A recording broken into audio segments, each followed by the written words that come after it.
చూసారండి, ఇక్కడ చెదపట్టేస్తుంది అనమాట. ఇదంతా కూడా ఇది డోర్స్ అన్నీ క్లోజ్ చేసి ఉంచేస్తాం కదా, ఇలా చెదపట్టింది. దీనికి కారణం కూడా చెప్తాను. ఇది మాకే కాదు, ఇది అందరికీ ఉండే ఒక పెద్ద ప్రజెంట్ ఉన్న సిచ్యువేషన్లో అందరికీ ఉండే ఒక పెద్ద ప్రాబ్లం అనమాట. మీరేమైనా ఇలాంటి కబోర్డ్స్ చేద్దాం అనుకుంటే మాత్రం దయచేసి అసలు ఇలాంటి వుడ్ మాత్రం ప్రిఫర్ చేయకండి. అసలు వుడ్ వెరీ డేంజర్ అండి. ఎప్పటికైనా సరే ఒకవేళ మంచి వుడ్ అంటే టేక్ అయితే ప్రాబ్లం లేదు, కానీ మంచి వుడ్ కాకపోతే కనుక తప్పకుండా చెదపడుతుంది. ఇప్పుడు మేము ఫేస్ చేస్తున్న ప్రాబ్లం అదే అనమాట. చూసారా, ఇది నేనేం చేశానంటే అప్పుడు ఈ పార్ట్ తీసేసాను, ఇక్కడికి ఇలాగా కట్ చేసి పడేసాను. లేదంటే మాత్రం ఇది మొత్తం స్ప్రెడ్ అయిపోద్ది అనమాట. మొత్తం స్ప్రెడ్ అయిపోయి మొత్తం స్పాయిల్ అవుతుంది, ఇదంతా కూడా స్పాయిల్ అవుతుంది, అలా ఇల్లంతా కూడా స్ప్రెడ్ అయిపోతుంది. అలా ఒక టైంలో ఫేస్ చేశాను ఆ ప్రాబ్లం అంతా. సో మేమేం చేసామంటే అప్పుడు ఫౌండేషన్స్లోని చెదల మందు కొట్టించాం అనమాట. మళ్ళీ అంటే ఎప్పుడో ఇల్లు కట్టినప్పుడు కొట్టించాము, 10 years అయిపోయింది, అందుకని చిన్నగా ఫామ్ అవుతుంది. ఇక్కడ వాళ్ళందరికీ కూడా ఉన్నాయంట, మాకైతే జస్ట్ స్టార్ట్ అయిందనమాట. స్టార్ట్ అవ్వగానే ఇలాగా అవుతుంది. ఇలా అవుతున్నప్పుడు ఏం చేస్తానంటే ఇంకో తీసి ఇక్కడ కట్ చేసి పడేసాను ఇంకెక్కడికి. లేదంటే కనుక ఇలా ఉంచేసి మనం అంటే బయటికి చాలా ఇలా క్లీన్గా ఉంటాయి, బయటికి ఏం తెలియదు అసలు మనకి, చక్కగా ఉంటుంది నీట్గా. అలా లోపల తినేస్తుంది అనమాట. అసలు బయటికి తెలియదు మనకి, చెదలను అసలు కనిపెట్టలేము మనం. ఇలా చూడటానికి ఇలానే ఉంటుంది. ఇలా కొట్టామంటే మెత్తగా అయిపోయి లోపలన్నీ చెదలు వస్తాయి, మట్టి కింద వస్తాయి అన్నమాట. సో ఇలా అయింది మొత్తం. ఇక్కడ 2 చోట్ల ఇలా అయిందనమాట మొత్తం. అయితే ఏంటంటే ఇంకా పొలాలు ఇక్కడ ఉన్నవన్నీ కూడా ఆల్రెడీ ఇక్కడ చాలామంది ఫేస్ చేస్తున్న ప్రాబ్లము. మేము ఇల్లు కట్టినప్పుడు వేస్తే 10 years అయిపోయింది కాబట్టి ఇక్కడ మళ్ళీ మాకు స్టార్ట్ అయిందనమాట. నేను ఉన్నప్పుడు ఒకసారి కనిపిస్తే ఒకసారి కట్ చేస్తాను వేరే దగ్గర.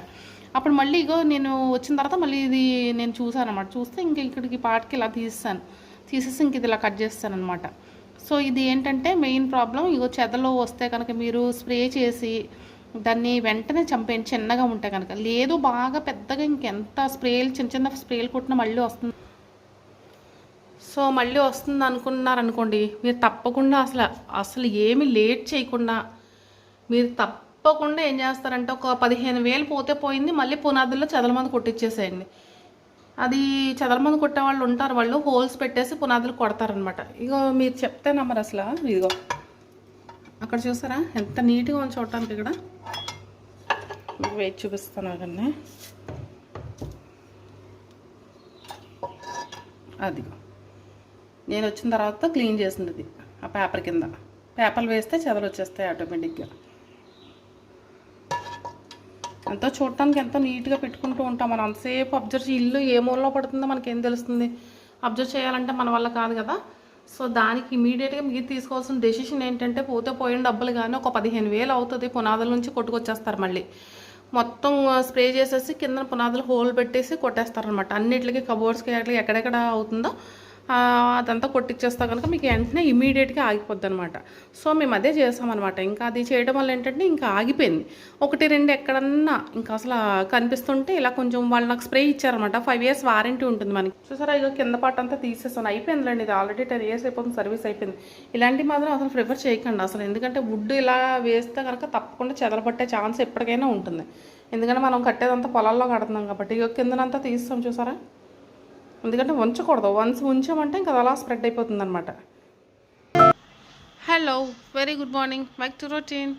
చూసారు కదండి, శుభ్రంగా ప్లాంట్స్ అన్నీ పోయండి. ఎంతో ప్రాణంగా పెంచుకున్నాను ప్లాంట్స్. నేను ఎప్పుడు గ్రీన్గా ఉండేది మా ఇంట్లో, మొత్తం ప్లాంట్స్ అన్నీ వచ్చేటప్పుడు పోయాయి అనమాట. నేను చాలా అప్సెట్ అయ్యాను ప్లాంట్స్ చూసి. రాగానే ప్లాంట్సే చూసుకున్నాను అనమాట. చూడగానే మొత్తం అన్నీ ఇలా డై అయిపోయి ఉన్నాయన్నమాట. పార్ట్స్ అన్నీ ఖాళీగా ఉన్నాయి. ఇంటి పరిస్థితి ఏంటన్నది వీడియోలో ఉంచాను నేను. మనం ఒక 10 days లేకపోతేనే ఎలా పడితే అలా అయిపోతుంది ఇల్లు. సో నెల 1 month and 10 days పైన అయిపోయింది కదా. సో ఇల్లు కొంచెం పాడైంది, ఎందుకంటే రావడం రాలేదంట. ఒక 10 days అలా రాలేదంట. ఇంకా పూజగా అయితే చెప్పక్కర్లేదండి, పురుగులు చిన్ని పురుగులు, కాక్రోచెస్ అన్నీ వచ్చేసాయి లోపలికి. అసలు ఎప్పుడూ అలా ఉండేది కాదు, ఎందుకంటే నేను ఒక్కదాన్నే వస్తాను కదా పూజ గదిలోకి, ఎవరు రారు. సో రౌండం అంతా బయట చేస్తుంది, కానీ తులసి కోట దగ్గర పూజ గది నా చేతులతో నేనే చేసుకుంటాను అనమాట. ఇవన్నీ డీప్ క్లీనింగ్ చేసుకుని వాళ్ళ అమ్మవారికి పూజ చేసుకున్నాను అనమాట. ఫస్ట్గా అమ్మవారికి పూజ చేసి దీపం పెట్టి ధూపం అది ఇచ్చాను, అరటిపళ్ళు అది పెట్టాను. ఈరోజు పువ్వులు పంపించారు మా వాళ్ళు నాకు. సో ఫ్లవర్స్ కూడా పెట్టాను, పెట్టి చక్కగా అమ్మవారు పూజ చేస్తాను ఫస్ట్. నేను ఈరోజు ఫ్రైడే కూడా అంటే 4 డేస్ పట్టింది, ఒక 2-3 డేస్ పట్టేసిందిలండి క్లీన్ చేసుకోవడానికి. అంటే ఇల్లంతా నేనేం క్లీన్ చేయలేదులేండి, రావడం అంతా క్లీన్ చేసి ఉంచింది వచ్చే ముందు. పూజ గది మాత్రం నేను చేశానమాట. అవుట్ సైడ్ అంతా చేస్తుంది తన, వాళ్ళకి ఏదో ప్రాబ్లం వచ్చి ఒక 15 డేస్ అలా రాలేదంట. ఇంకా ఇష్టం వచ్చినట్టు పోయాయి అనమాట, ప్లాంట్స్ అన్నీ పోయాయి రకరకాలుగా. ఈ గాలికి వర్షానికి బొమ్మలు అవి ఉండే అనమాట, బాల్కనీలో ఏదో బొమ్మలు అవి పగిలిపోయాయి శుభ్రంగా, చాలా డ్యామేజ్ అయింది. కొంచెం కొన్ని పార్ట్స్ అంటే సో బయట చాలా ఉంటాయి కదండి, బాల్కనీలో చాలా పెట్టాను కదా బొమ్మలు అవి, నేను అవన్నీ కూడా పోయాయి అనమాట. తులసమ్మ కూడా కొంచెం బాగోకపోతే వచ్చిన వెంటనే వేసాను, నేను పక్కన కూడా వేసాను, లోపల కూడా ఇంకొక ప్లాంట్ వేసాను మళ్ళీని. అంటే ఇంకా మోస్ట్లీ ఇంక తులసమ్మ అయితే అసలు బాగోదులండి, ఇంకా నెల రోజులు వాటర్ సరిగ్గా పోయారు కదా, ఇంకా అందుకని అలా ఉంటుంది. సో ఇదిగోండి 10:30 అవుతుంది, షాన్లి ఇప్పుడే లేచిందనమాట. తనకి ఏంటంటే ఏపీలో తెలంగాణలో టాప్ 10 కాలేజ్ అన్నింటిలో కూడా సీట్ వచ్చిందండి, మంచి యూనివర్సిటీస్లో వచ్చిందనమాట. JNTH and Osmania university and Mahatma Gandhi, Anurag university, పెద్ద పెద్ద టాప్ యూనివర్సిటీస్లో వచ్చిందనమాట. ఇదిగోండి రవణమేమో సామాన్లు కడుగుతుంది, ఇంకా సామాన్లు కడిగి అక్కడ ఆరబెడుతుంది, తర్వాత ఏమో నేను మళ్ళీ లోపల సర్దుకుంటానమాట. ఇదిగో మాపింగ్ కూడా చేస్తుంది ఈరోజు, ఇంక వాళ్ళ క్లీనింగ్ పెట్టుకున్నాం అనమాట, మాపింగ్ చేస్తుంది. ఇదిగో చాలా నీట్గా పెడుతుంది మాపింగ్ అయితే. నేనైతే నా వల్ల కాదు ఇది, నాకు అంత నీట్గా పెట్టడం రాదనమాట, నేను పెట్టానంటే మాత్రం మరకలు కనిపిస్తాయి కన్ఫర్మ్గా. ఇదిగోండి పక్కన నిన్న పెట్టిన పువ్వులు ఉన్నాయి కదా, ఇవి ఇలాగా బౌల్లో వాటర్లో వేసేసి ఇలా రైట్ సైడ్ పెట్టేస్తాను అనమాట గుమ్మం దగ్గర. ఇవి అంటే నిర్మాలీయం అయిపోతుంది కానీ వెంటనే అయితే వాడిపోవు కదా, వెంటనే పడేయడానికి నాకు చేతులు రావన్నమాట. పువ్వుల్ని తీసుకొచ్చి ఇలా బౌల్లో వాటర్లో వేసుకుంటే మన దగ్గర ఒక వారం రోజుల దాకా ఉంటాయండి, వారం దాటితే ఇంకా బ్లాక్గా వచ్చేస్తుంది వాటర్, అప్పుడు మార్చేస్తాను అనమాట. ఇంకా ప్యారెట్ కూడా పగిలిపోయింది చూడండి. ఇదిగో 5:30కి చేశాను హెడ్ బాత్. నేను ఇప్పుడు ఇప్పుతున్నాను తల, ఎందుకంటే తడిగా చాలా ఇరిటేటింగ్గా అనిపిస్తుంది అనేసి నేను ఎర్లీ మార్నింగ్ కొంచెం దాన్ని అప్పుడు డ్రైయర్ పెట్టేసి ఆరబెట్టేసుకుంటాను అనమాట. మార్నింగ్ ఆరబెట్టేసుకుంటాను, ఆరబెట్టుకున్న తర్వాత స్ట్రైట్నింగ్ చేస్తున్నాను. ఫిలిప్స్ బ్రష్ 2500 పడిందండి అది. మీ స్ట్రైట్నింగ్ హెయిర్ కాకపోతే కనుక అసలు కొనుక్కోద్దు, ఎందుకంటే వేస్ట్ అది, స్ట్రైట్నింగ్ చేసినా మళ్ళీ నార్మల్ అయిపోతుంది అనమాట. ఈ స్ట్రైట్నింగ్ హెయిర్ కాబట్టి ఇది మన హెడ్ బాత్ చేసినప్పుడు ఇలా స్ట్రైట్నింగ్ చేస్తే మనకి స్మూత్గా ఉంటుంది అనమాట, హెయిర్ అలా మెయింటైన్ అవుతుంది. కానీ బ్రషెస్ అయితే స్ట్రైట్నింగ్ చేయించుకోకపోతే కనుక ఆ బ్రషెస్ వేస్ట్, మళ్ళీ నార్మల్ వచ్చేస్తుంది అనమాట. ఇదిగోండి ఇలాగా కిచెన్ అయితే ఇలా క్లీన్ చేస్తాను. వంట పని అది అయిపోయిందనమాట. ఈరోజు రసం పెట్టి నేను బూందీ కర్రీ చేస్తాను, ఈరోజు వెజ్ కదా ఈరోజు ఇంకా. సో ఇదిగోండి ఇలా క్లీనింగ్ అయిపోయింది. ఈ సెక్షన్ అంతా కూడా వంట అయిన తర్వాత నేనే క్లీన్ చేసుకుంటాను, స్టవ్ వరకు కూడా నేను క్లీన్ చేస్తాను. ఇదిగోండి ఇక్కడ నుంచి ఏమోని రవణం చేస్తుంది అనమాట. రవణం చేసి ఇంకా అలా క్లీన్ అయిపోయింది అనుకోండి, ఇంక మళ్ళీ ఈవినింగ్ దాకా ఇంకేం పని ఉండదు అనమాట. ఈవినింగ్ ఎప్పుడో టీ పెడతాను, తర్వాత నైట్ డిన్నర్ ఏదైనా లైట్గా డిన్నర్ చేస్తాను. మోస్ట్లీ రైస్ ఏమి ఉండదులేండి, నైట్ అంతా డిన్నర్ అంతా ఏదో పుల్కానో లేదంటే చపాతీనో అలా ఉంటుంది అనమాట. ఇదిగో ఫైనల్లీ ఇలా కిచెన్ అయితే ఇలా ఉందన్నమాట. అలానే నీట్గా ఉంటుంది ఈవినింగ్ వరకు. ఇంకేమీ మళ్ళీ మార్నింగే వంట సెక్షన్ అయితే అంటే డిన్నర్ లైట్గా ఉంటుంది. ఇగోండి ప్లాంట్స్ ఏమో ఇలా చచ్చిపోయి ఉన్నాయన్నమాట. చాలా ఫీల్ అయ్యాను నేను వచ్చేటప్పటికి, ఇలా శుభ్రం కుండీలన్నీ ఖాళీగా కనిపిస్తే నాకు అసలు నచ్చలేదు అసలు. నేను దగ్గరుండి చూసుకుంటూ ఉండేదాన్ని అనమాట, వాటర్ ఎంత వాటర్ కావాలో అంతే ఇచ్చేదాన్ని, కొంచెం మందులు వేసుకుంటూ జాగ్రత్తగా చూసుకుంటూ కనిపెట్టుకుంటూ ఉండేదాన్ని.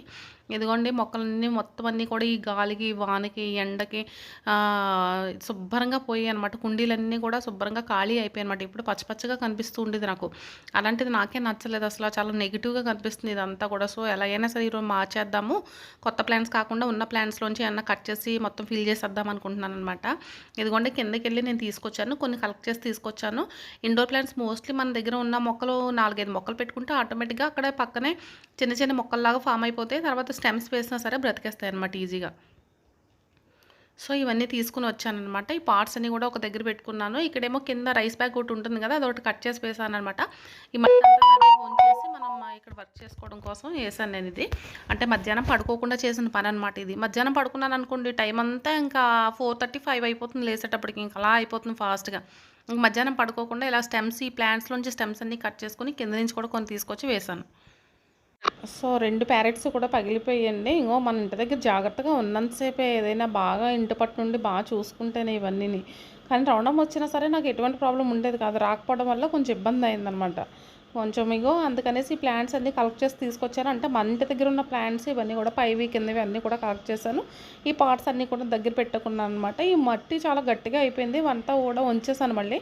ఉంచేసి ఇవన్నీ కూడా ప్లాంట్ చేస్తున్నాను. ప్లాంట్ చేసేస్తే మనకి కొంచెం ఫుల్ అవుతాయి కదా, మళ్ళీ కొంచెం గ్రీన్గా కనిపిస్తాయి. అన్నీ కూడా డై అయిపోయి ఎండిపోయినట్టు కనిపిస్తున్నాయి అనమాట. అసలు చూడటానికి కూడా నాకు అసలు చాలా బాగాలేదు. అసలు నేను చాలా ఫీల్ అయ్యాను అనమాట. మొక్కలన్నీ ఇలా పోయి ఏంటి అయ్యో అనుకుని, సర్లే ఇంక రోజు వేద్దాం అనుకుంటున్నాను. ఇంక వచ్చిన దగ్గర నుంచి లగేజ్ తీసుకుని మళ్ళీ ఇవన్నీ సర్దుకుని బట్టలన్నీ సర్దుకోబడికి సరిపోయింది అనమాట. ఇంకా కొన్ని ఎక్కించాలి, ఇంకా బ్రీఫ్ కేసులు అవి పైకి ఎక్కించలేదు. ఇంకా మిగతా పని అంటే ముందు అసలు పూజ పని అసలు చూద్దామనేసి పూజ గదిలోకి వెళ్ళేది అంతా చేసిన తర్వాత ఇంకో ప్లాంట్స్ పని ఈరోజు అయిపోయింది అనుకోండి. తర్వాత రేపేమో ఇంకా మనకి మళ్ళీ శ్రావణ మాసం వచ్చేస్తుంది కదా, నేను బుక్ చేసుకున్న శారీస్ అవి వచ్చాయి. సో నేను అవి కూడా రేపు చూపిస్తాను, రేపు వీడియోలో తప్పకుండా చూపిస్తాను. ఇంకా ఈ రోజుకైతే ఇలా పార్ట్స్ అన్నీ అయితే ఫిల్ చేస్తాను అనమాట. మొత్తం అన్నీ ఫిల్ చేశాను. ఇంకెక్కడ ఏది లేకుండా అన్ని మొక్కలు చిన్న చిన్న స్టెమ్స్గా వేసాను అనమాట. అంటే స్టెమ్స్ వేసినా సరే మనకి ఈజీగా బ్రతుకుతాయి అనమాట. అంటే ఈ ఇండోర్ ప్లాంట్స్కి ఎప్పుడు కూడా ఒక 4 days 5 daysకి వాటర్ ఇచ్చుకుంటూ ఉండాలి. ఎక్కువ అవ్వకూడదు, తక్కువ అవ్వకూడదు. అదొకటే మనం చూసుకోవాలన్నమాట. మట్టి కూడా మనం వేసుకునేటప్పుడు మట్టి చాలా పొడిలాడుతూ ఉండాలి, ముద్దగా ఉండకూడదు. ముద్దగా ఉందనుకోండి అసలు ప్లాంట్ బ్రతకదు అనమాట. కొంచెం పొడిలాడుతూ ఉండాలి మట్టి అయితే కూడా. ఆ తర్వాత మనం ప్లాంటేషన్ అంతా అయిపోయిన తర్వాత అప్పుడు మనం కొంచెం ఫైనల్లీ వాటర్ వేసుకుంటాం. అది కూడా లెక్కగా చూసుకొని వేసుకోవాలి లిమిట్గా. మరి ఎక్కువ వేసుకున్నాం అనుకోండి శుభ్రం స్పాయిల్ అవుతుందన్నమాట ప్లాంట్. చూసారు కదా, అలా పొడిలాడుతూ ఉండాలన్నమాట మట్టి. అప్పుడు తర్వాత మనం అయిపోయిన తర్వాత వాటర్ ఇచ్చుకోవచ్చు. ఇక ఈ ప్లాంట్స్కి ఈ పార్ట్స్కి ఏమో కింద హోల్స్ లేవన్నమాట. ఏ ప్లాంట్ వేసినా సరే చచ్చిపోతుంది అందులోని. కారణం ఏంటంటే కింద హోల్స్ లేక లోపలంతా కూడా మగ్గిపోయినట్టు అయిపోతుంది అనమాట. ప్లాంట్ అంతా పాడైపోతుంది. సో ఇది స్నేక్ ప్లాంట్ ఉంది నా దగ్గర. 2 stems కట్ చేశాను. అంటే ఎప్పుడు పెట్టలేదు కానీ ఇంకో ఈసారి ట్రై చేద్దాం అనేసి 2 stems కట్ చేసి పెట్టాను అనమాట. ఆ పార్ట్స్లో వేస్తున్నాను. బట్ కానీ ఆ పార్ట్స్లో సూట్ కాలేదు. ఇంకా మళ్ళీ మార్చేద్దాం అనుకుంటున్నాను. ఇంకా చూసి చుట్టానికి కొంచెం బాగాలేదు అనిపిస్తుంది నాకు. ఎందుకో ఈ పార్ట్స్ సూట్ కాలేదు ఈ ప్లాంట్స్కి. సో వేరే ప్లాంట్ పెడుతున్నాను. అది కూడా పక్కన ఉన్న దాంట్లోంచి కట్ చేశాను అనమాట. అందులోంచి 4 స్టెమ్స్ కట్ చేస్తే 4 కుండీల్లోకి వచ్చింది. మనం నీట్గా వాటర్ ఇచ్చుకుంటే మనకి పాట్ రెడీ అయిపోతుంది అనమాట. ముందు గార్డెన్ రెడీ చేసుకుందాం అంటే ఒక 4-5 మొక్కలు వేసుకుంటే తర్వాత అక్కడి నుంచి మన గార్డెన్ బోల్డంత గార్డెన్ అయిపోతుంది. అసలు పెద్ద కష్టం కాదు. అసలు తెలుసుకుంటే చాలా ఈజీగా అనిపిస్తుంది అనమాట. పెద్ద ఖర్చు ఏమి అయిపోతుంది. ఇదంతా కూడా డేవే యూస్ చేస్తాను నేను చాలా పార్ట్స్ అన్నీ కూడా. వాళ్ళు ప్లాంటేషన్తో పాటు కొన్ని పార్ట్స్ ఇస్తారు కదా, ఆ పార్ట్స్ కూడా వాడుతుంటారు అనమాట నేను. అదిగోండి అందులో వేసి మళ్ళీ బుద్ధ దాంట్లో పెట్టేశాను అనమాట. దీనికి బాగుంది కానీ దానికి సూట్ కాలేదు. ఇంకా అయిపోయింది. ఇంకో ఈ మట్టి అంతా కూడా వేసేసుకుని కొంచెం పైన పొడి మట్టి నేను పైన ఉంచుకుంటాను అనమాట. మేడ మీద పెట్టుకుంటాను నేను. కొంచెం ఇలా వర్షం వచ్చినప్పుడు తడిచిపోకుండా మనకు అందుబాటులో ఉంటుందనేసి ఇదిగోండి ఇలా అయితే ప్లాంట్స్ అన్నీ కూడా రెడీ చేస్తాను.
ఇదిగోండి అయిపోయింది, కంప్లీట్ అయిపోయిన తర్వాత ఇలా కొంచెం వాటర్ ఇచ్చేస్తున్నాను అనమాట. తర్వాత ఇలా మనం ప్లాంటేషన్ చేసుకున్నప్పుడు కూడా మట్టి వేస్తాం కదండి కింద, ఆ టైంలో కొంచెం కూడా వాటర్ పడకూడదండి. పడిందంటే మనకి చాలా క్లీనింగ్ పని అయిపోతుంది అనమాట, చాలా పని తీసుకుంటుంది. అందుకనేసి ఏంటంటే ఫస్ట్ ఆఫ్ ఆల్ ముందు మనం అన్ని ప్లాంట్స్ వేసుకున్న తర్వాత కొంచెం వాటర్ వేసుకుంటే సరిపోతుంది. మనం ఏమాత్రం వాటర్ యూస్ చేసినా కింద టైల్స్ కంటికిపోయి మొత్తం అదంతా కడగాల్సి వచ్చి మోపింగ్ పెట్టుకోవాల్సి వస్తుంది అనమాట. ఇదిగోండి ఇలా అయితే ఈ రోజుకి ఈ పని అయిపోయింది. సో రేపటి వ్లాగ్లో తప్పకుండా నేను వరలక్ష్మి వ్రతానికి సంబంధించిన డెకరేషన్కి సంబంధించినవి కొన్ని నేను ఆన్లైన్లో బుక్ చేశాను. తర్వాత శారీస్ కూడా తీసుకున్నాను, అవి కూడా నేను మీకు చూపిస్తాను. చూపించి తప్పకుండా మీకు నచ్చింది అనుకుంటున్నాను వీడియో. తప్పకుండా లైక్ చేసి మీ ఫ్యామిలీ అండ్ ఫ్రెండ్స్ అందరికీ కూడా షేర్ చేయండి. Thanks for watching. Take bye.